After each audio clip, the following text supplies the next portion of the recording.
Sinasabi ko sa inyong mga nakikinig sa akin, mahalin ninyo ang inyong mga kaaway at gawa ng mabuti ang mga napupuot sa inyo. Pagpalain ninyo ang sumusumpa sa inyo at ipanalangin ang mga nang-aapi sa inyo. Kapag sinampal ka sa isang pisngi, iharap mo rin ang kabila. Kapag inagaw ang iyong balabal, huwag mong ipagkait ang iyong baro. Bigyan mo ang bawat nanghihingi sa iyo.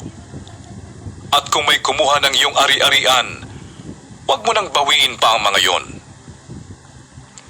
Gawin ninyo sa iba ang ibig ninyong gawin nila sa inyo. Kung ang nagmamahal lamang sa inyo ang inyong mamahalin, ano pang gantimpala ang inyong hihintayin? Ang mga makasalanan man ay marunong ding magmahal sa mga nagmamahal sa kanila.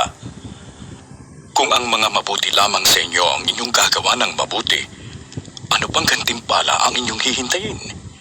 Kahit ang masasamang tao ay gumagawa rin yan. At kung ang makakabayad lamang ang inyong pauutangin, ano pang gantimpala ang iyong hihintayin? Kahit ang masasamang tao ay nagpapautang din sa kapwa nila masama sa pag-asang sila'y babayaran.